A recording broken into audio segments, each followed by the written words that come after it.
ಅಧಿಕಾರ ಕಳೆದುಕೊಂಡು ಹತಾಶರಾಗಿರುವ ಮಾಜಿ ಶಾಸಕ ಸುನಿಲ್ ನಾಯ್ಕ್ ಅವರ ಮಾನಸಿಕ ಸ್ಥಿಮಿತ ಕಳೆದುಕೊಂಡವರಂತೆ ವರ್ತಿಸುತ್ತಿದ್ದು ಹಿಂದೂಗಳ ಶ್ರದ್ಧಾ ಕೇಂದ್ರವಾದ ವಿಚಾರದಲ್ಲೂ ರಾಜಕೀಯ ಮಾಡುತ್ತಿದ್ದಾರೆ ಎಂದು ಭಟ್ಕಳ ಬ್ಲಾಕ್ ಕಾಂಗ್ರೆಸ್ ಅಧ್ಯಕ್ಷ ವೆಂಕಟೇಶ್ ನಾಯ್ಕ್ ಗಂಭೀರವಾಗಿ ಆರೋಪಿಸಿದರು. ಭಟ್ಕಳದ ಕಾಂಗ್ರೆಸ್ ಕಚೇರಿಯಲ್ಲಿ ಸಚಿವರು ದೇಗುಲಗಳಿಗೆ ನೀಡಿದ ಅನುದಾನಗಳನ್ನು ದಾಖಲೆ ಬಿಡುಗಡೆ ಮಾಡಿ ಮಾತನಾಡಿದ ಭಟ್ಕಳ ಬ್ಲಾಕ್ ಕಾಂಗ್ರೆಸ್ ಅಧ್ಯಕ್ಷ ವೆಂಕಟೇಶ್ ನಾಯ್ಕರು, ಮುರಿನಕಟ್ಟೆ ಹಿಂದೂಗಳ ಶ್ರದ್ಧಾ ಕೇಂದ್ರವಾಗಿದ್ದು ಇದರ ಮರು ನಿರ್ಮಾಣಕ್ಕೆ ಉಸ್ತುವಾರಿ ಸಚಿವರಾಗಲಿ ಅಥವಾ ಕಾಂಗ್ರೆಸ್ ಸರ್ಕಾರದಾಗಲಿ ವಿರೋಧವಿದ್ದರೆ ಸ್ವತಃ ತಹಶೀಲ್ದಾರರೇ ನಿಂತು ಕಟ್ಟೆ ಕಟ್ಟುವ ಕಾರ್ಯ ಮಾಡಿಸುತ್ತಿರಲಿಲ್ಲ ಎಂದು ಸ್ಪಷ್ಟಪಡಿಸಿದರು. ಸುನಿಲ್ ನಾಯ್ಕ್ ಶಾಸಕರಾಗಿದ್ದ ಸರ್ಕಾರದ ಅವಧಿಯಲ್ಲಿ ಮುರಿನಕಟ್ಟೆ ತೆರವುಗೊಳಿಸಲಾಯಿತು. ಅಂದು ಅವರು ಮಾಡದ ಕೆಲಸವನ್ನು ಸಚಿವರು ಮಾಡಿಸಿದ್ದಾರೆ. ಸರ್ಕಾರ ನಿರ್ಮಿಸಿದ್ದ ಕಟ್ಟೆಯನ್ನು ಕಿಡಿಗೇಡಿಗಳು ಧ್ವಂಸಗೊಳಿಸಿದ್ದಾರೆ. ನಿಜ, ಅವರ ವಿರುದ್ಧ ಕಠಿಣ ಕ್ರಮಕ್ಕೆ ಸಚಿವರು ಈಗಾಗಲೇ ಸೂಚನೆಯನ್ನ ನೀಡಿದ್ದಾರೆ. ಚುನಾವಣೆ ಸಮೀಪಿಸುತ್ತಿದ್ದಂತೆ ಬಿಜೆಪಿಗೆ ಹಿಂದೂಗಳ ನೆನಪು ಬರುತ್ತದೆ. ಜನರ ಧಾರ್ಮಿಕ ಭಾವನೆಗಳನ್ನು ಕೆರಳಿಸಿ ರಾಜಕೀಯ ಲಾಭ ಪಡೆಯುವ ಪ್ರಯತ್ನಕ್ಕೆ ಕೈ ಹಾಕುವುದು ಅವರಿಗೆ ಕರಗತವಾಗಿದೆ. ಇಂತಹ ಕೃತ್ಯಕ್ಕೆ ಇಳಿಯಬಾರದು ಎಂದು ಅವರು ಎಚ್ಚರಿಸಿದರು. ಸಾವಿನ ಮನೆಯಲ್ಲೂ ಸಚಿವ ಮಂಕಾಳು ವೈದ್ಯ ಅವರ ವಿರುದ್ಧ ಬಿಜೆಪಿ ಕಾರ್ಯಕರ್ತರು ಅವಾಚ್ಯ ಶಬ್ದ ಬಳಸಿ ನಿಂದಿಸಿರುವುದು ಅವರ ಸಂಸ್ಕೃತಿಗೆ ಸಾಕ್ಷಿಯಾಗಿದೆ. ಆದರೂ ಸಚಿವರು ಸಂಯಮ ಕಳೆದುಕೊಳ್ಳದೆ ತಮ್ಮ ತಾಳ್ಮೆ ಪ್ರದರ್ಶಿಸಿದ್ದಾರೆ ಎಂದು ಹೇಳಿದರು. ನಾಗಬನ ವಿಚಾರದಲ್ಲೂ ಬಿಜೆಪಿ ರಾಜಕೀಯ ಮಾಡಿದ್ದು, ಕಾಂಗ್ರೆಸ್ ಸರ್ಕಾರ ಮಂಜೂರು ಮಾಡಿದ ಅನುದಾನದಲ್ಲೇ ಕಾಮಗಾರಿ ನಡೆಸಲಾಗಿದೆ. ಕಾಂಗ್ರೆಸ್ ಸರ್ಕಾರ ನಾಗಬಲ ನಿರ್ಮಿಸಲು ಹಣ ಮಂಜೂರಿ ಮಾಡಿದ್ದು, ಅಂದು ಬಿಜೆಪಿಗರು 4 ಗುಂಟೆ ಜಾಗ ಬೇಕು ಎಂದವರು ಅವರ ಅವಧಿಯಲ್ಲಿ ಕೇವಲ ಅರ್ಧ ಗುಂಟೆಯಲ್ಲಿ ನಿರ್ಮಾಣ ಮಾಡಿದ್ದು ಏಕೆ ಎಂದು ಅವರು ಪ್ರಶ್ನಿಸಿದರು. ಬಡ ಮಕ್ಕಳನ್ನು ಕೋಮು ಸಂಘರ್ಷಕ್ಕೆ ಎಳೆದು ತಂದು ಬಲಿ ನೀಡಬೇಡಿ. ಯಾರಾದರೂ ಮನೆಯ ಯುವಕರನ್ನ ಮುಂದೆ ನಿಲ್ಲಿಸಿ ನೀವು ಹಿಂದೆ ಕುಳಿತು ರಾಜಕೀಯ ಮಾಡುತ್ತಿರುವ ಉದ್ದೇಶವೇನು ಎಂದು ಪ್ರಶ್ನಿಸಿದರು. ಪರೇಶ್ ಮೆಸ್ತಾ ಪ್ರಕರಣದಲ್ಲೂ ಬಿಜೆಪಿ ನಾಯಕರು ರಾಜಕೀಯ ಲಾಭಕ್ಕಾಗಿ ಸುಳ್ಳಿನ ಮಹಾಪೂರ ಹರಿಸಿದ್ದಾರೆ ಎಂದು ಟೀಕಿಸಿದ ಅವರು, ಅಮಿತ್ ಶಾ ಅವರನ್ನು ಕರೆತಂದು ಭಾಷಣ ಮಾಡಿಸಿದ್ದನ್ನು ಬಿಟ್ಟರೆ ಆ ಕುಟುಂಬಕ್ಕೆ ನಿಮ್ಮ ಕೊಡುಗೆ ಏನು ಎಂದು ಪ್ರಶ್ನಿಸಿದರು. ಸುನಿಲ್ ನಾಯ್ಕರಿಗೆ ನೈತಿಕತೆ ಇದ್ದರೆ ಬಹಿರಂಗ ಚರ್ಚೆಗೆ ಬರಲಿ. ದೇವಸ್ಥಾನಗಳಿಗೆ ಯಾರು ಎಷ್ಟು ಅನುದಾನ ನೀಡಿದ್ದಾರೆ ಎಂಬುದನ್ನು ಜನರ ಮುಂದೆ ಚರ್ಚಿಸೋಣ ಎಂದು ಸವಾಲು ಹಾಕಿದರು. ನೀಟ್ ಪರೀಕ್ಷೆಯ ವೈಫಲ್ಯದಿಂದ 17 ಮಕ್ಕಳು ಪ್ರಾಣ ಕಳೆದುಕೊಂಡಿದ್ದಾರೆ. ಅದರ ಹೊಣೆ ಯಾರು ಹೊರುತ್ತಾರೆ? ಅವರ ಕುಟುಂಬಕ್ಕೆ ಏನು ಪರಿಹಾರ ನೀಡಲಾಗಿದೆ ಎಂದು ಪ್ರಶ್ನಿಸಿದ ಅವರು ಸುನಿಲ್ ನಾಯ್ಕರ ವಿರುದ್ಧ ಲೇವಡಿ ಮಾಡಿದರು. ನಮ್ಮ ಸರ್ಕಾರ ನಮ್ಮ ಎಲ್ಲಾ ಸಮಾಜಗಳಿಗೂ ಸಮಾನ ಗೌರವ ನೀಡುತ್ತಿದ್ದು ಶಾಂತಿ ಮತ್ತು ಸೌಹಾರ್ದತೆಯಿಂದ ಬದುಕುವ ಹಕ್ಕನ್ನು ಕಲ್ಪಿಸಿದೆ ಎಂದು ಹೇಳಿದರು. ಸಾಲಗಿಲ್ಲ ಮಾಡಿ ಎಲ್ಲ ದುಡ್ಡು ಕೊಟ್ಟು ಆದರೂ ಲಾಸ್ಟ್ ಮಿನಿಟ್ ಅಲ್ಲಿ ಸಂಪುಟ ಸಭೆಯಲ್ಲಿ ಇಟ್ಕೊಂಡು ಆ ಜಾಗ ಯಾರು ಮಂಜೂರಾಗ್ತದೆ? ಲಾಸ್ಟ್ ಮಿನಿಟ್ ಅಲ್ಲಿ ಅದಕ್ಕೂ ಮತ್ತೆ ಮಾಡ್ಬೋಯ್ತಲ್ಲ, ನೀವು ಮಾಡ್ಬೋಯ್ತಲ್ಲ. ಈಗ ಯಾರೋ ಅದನ್ನ ಅಭಿವೃದ್ಧಿ ಏನೋ ಕೋರ್ಟ್ ಹೋಗಿರಂತೆ.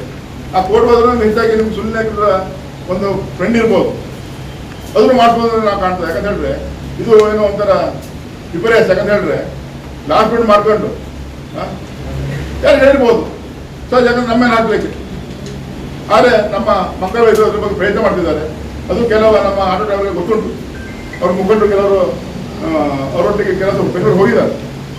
ಆಗ್ಬೋದು, ಆಗ್ಬೇಕು. ಯಾಕಂದ್ರೆ ಯಾರಿಗೆ ಜನ ಆಗಲಿ, ಯಾವುದೇ ಧರ್ಮದವರು ಇರ್ಬೋದು, ಯಾವುದೇ ಸಮಾಜ ಇರ್ಬೋದು, ಅವ್ರಿಗೇನು ಮೂಲಭೂತ ಸೌಕರ್ಯ ಕಲ್ಪಿಸಲಿಕ್ಕೆ ಸಾಧ್ಯ ಉಂಟು.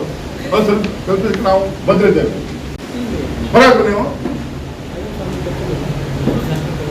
ಅದು ಮಾಡಿ ಬರ್ತೀವಿ. ನೀವು ಅದು ಬಡಪಾಯಿ ಪಾಪ ಯಾರೋ ಒಬ್ಬರು ಏರ್ಸ್ಬಿಟ್ರೆ ನೀವು ಆನ್ ಮುಂದ್ಬಿಟ್ರೆ ನೀವು ನಿಮ್ಮ ಜಾಗ ಉಂಟಲ್ಲ, ನಿಮ್ಮ ಪೇಪರ್ ಬೈಕ್ ಓದಿದ್ದೆ ನಾನು. ಅದನ್ನ ಮಾಡಿ. ಸುಮ್ಮನೆ ಏನೋ ಬಾಯಿ ಉಂಟು ಚಪ್ಪಲಕ್ಕೆಲ್ಲ ನೀವು ಬಾಯಿ ಹಾಸ್ಬಿಡಿ, ಸರಿಯಲ್ಲ. ನಮ್ಮ ಚಿಂತನ ಬುದ್ಧಿವಂತಿದ್ದಾರೆ. ಈಗ ನಾವು ಏನೇ ಇರಲಿ, ಯಾವುದೇ ಇರ್ಬೋದು, ಯಾವುದೇ ಸಿದ್ಧತೆ ಇರ್ಬೋದು, ನಾವು ಜನರೆಲ್ಲ ವಿಶ್ವಾಸ ಹಾಕೊಂಡು ಮೀಟಿಂಗ್ಗೆ ಬೆಳಿಗ್ಗೆ ಅವ್ರು ಹೋದಾಗ 12ವರೆಗೆ ಅವ್ರಿಗೆ ಸುಮಾರು 12 ಗಂಟೆಗೆ 12 ಕಾಲಿಗೆ ಇಲ್ಲಿಂದ ಫೋನ್ ಹೋಗಿದೆ. ಏನೋ ದುರಂತ ಆಗಿದೆ.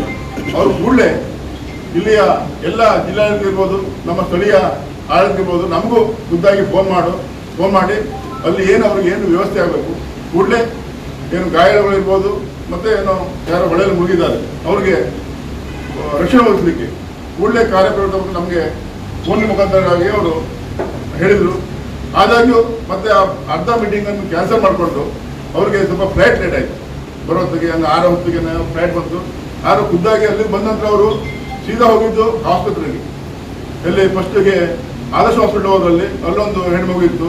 ಅವ್ರ ಕ್ಷೇಮವನ್ನು ವಿಚಾರ ಮಾಡಿಕೊಂಡು ಮತ್ತು ನಮ್ಮ ಕುಂದಾಪುರ ಚಿನ್ಮಯ ಹಾಸ್ಪಿಟಲಲ್ಲಿ ಅಲ್ಲೊಂದು ಒಬ್ಬ ವಯಸ್ಸಾದ ಹೆಂಗಸಿದ್ದು ನೀವೇ ಮಾಡಲಿಕ್ಕೆ ಹೇಳಿದ್ವಿ, ಆಯುರ್ವೇದ ಮತ್ತು ನ್ಯಾಷನಾಲಿಟಿ. ಈಗ ಏಕಾಏಕಿ ಒಂದು ಗುಂಪುರವರು ಬಂದು ಅದನ್ನು ಕೇಳಿದಾರಂತೆ.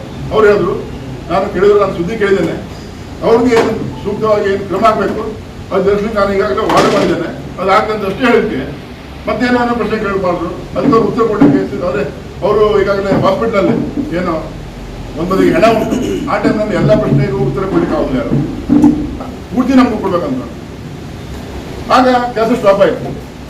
ಅದಾಗಿ 2013 ನಮ್ಮ ಮಾನ್ಯ ಪಕ್ಷೇತರ ಅಭ್ಯರ್ಥಿಯಾಗಿ ಮಂಕವೈರು ವಿನಾದ್ರು ಅವರು ಒಂದು 70,000 ರೂಪಾಯಿ ಹಣವನ್ನು ಸರ್ಕಾರದಿಂದ ಹಾಕಿಸಿದ್ರು. ಆಗ ಅದೇ ಗ್ಯಾರಂಟಿ, ನೀವು ಮಾಡೋದಾದ್ರೆ ಪೂರ್ತಿ ಮಾಡಬೇಕು, 3 ಮುಕ್ಕಾಲು ಕೋಟಿ ಜಾಗದಲ್ಲಿ ಏನು ಜಾಗ ಉಂಟು ಅದಷ್ಟು ದೊಡ್ಡವಾಗಿ ಮಾಡ್ಬೇಕಂತ ಅವ್ರು ಹೇಳಿದ್ರು. ಅದು ಬಿಟ್ಟು ಆಯ್ತು ಅಲ್ಲಿ ಸ್ಟಾಪ್ ಆಯಿತು.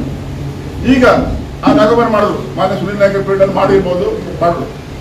ಆದರೆ ಅವರು ಸರ್ಕಾರದಿಂದ ಎಷ್ಟು ಹಣ ಹಾಕಿದ್ದಾರೆ ನಮಗೆ ಹೇಳಿ, ನಮಗೆ ಬೇಡ, ಜನ ನಿಮ್ಮ ಮೀಡಿಯಾದವ್ರಿಗೆ ಹೇಳಿ ಮತ್ತು ಸಾರ್ವಜನಿಕರು ಹೇಳಿ ಹಣ ಎಷ್ಟು ಹಾಕಿದ್ದಾರೆ, ಮತ್ತೆ ಜಾಗ ಎಷ್ಟು ಉಂಟು. ಈಗ ಅವ್ರು ಮಾಡಿದ ಜಾಗ ಅರ್ಧ ಗುಂಡಿನ ಜಾಗನೇ, ಮತ್ತು ಬಾಕಿ ಜಾಗ ಎಲ್ಲ ಹೋಯ್ತು, ಯಾರು ಕೊಟ್ಟರು ನೀವು ಅಂತ ನಾವು ಕೇಳ್ತಾರಲ್ಲ. ಈಗ ಅವಾಗ ನಾವು ಇದೇ ಅರ್ಧ ಗುಂಡಿ ಜಾಗದಲ್ಲಿ ಒಳ್ಳೆ ಕಟ್ಟಡಗಳು ಮಾಡಿದ್ರು ಅವಾಗ, ಆದ್ರೆ ನೀವು ಯಾರೋ ಅವಕಾಶ ಮಾಡಿಕೊಡಲಿಲ್ಲ ಬಿಜೆಪಿಯವರು. ಈಗ ನೀವೇ ನಿಮ್ಮ ಸರ್ಕಾರ ಇದ್ದಾವೆ, ಡಬಲ್ ಇಂಜಿನ್ ಸರ್ಕಾರ, ಒಂದು ಸರ್ಕಾರ ಅಲ್ಲ, ಡಬಲ್ ಇಂಜಿನ್. ಆವಾಗ ಸುದ್ದಿಗೋಷ್ಠಿಯಲ್ಲಿ ಜಿಲ್ಲಾ ಕಾಂಗ್ರೆಸ್ ಉಪಾಧ್ಯಕ್ಷ ರಾಮ ಮೊಗೇರ್, ನಾರಾಯಣ ನಾಯ್ಕ್, ಟಿ.ಡಿ. ನಾಯ್ಕ್, ರಮೇಶ್ ನಾಯ್ಕ್, ಗ್ಯಾರಂಟಿ ಯೋಜನೆಗಳ ಅಧ್ಯಕ್ಷ ರಾಜು ನಾಯ್ಕ್, ಸುಧಾ ನಾಯ್ಕ್, ನಯನಾ ನಾಯ್ಕ್, ಜಯಶ್ರೀ ಮೊಗೇರ್, ಮಂಜುನಾಥ್ ನಾಯ್ಕ್, ಭಾಸ್ಕರ್ ಮೊಗೇರ್ ಸೇರಿದಂತೆ ಹಲವರು ಉಪಸ್ಥಿತರಿದ್ದರು. Canara plus news, Bhatkal.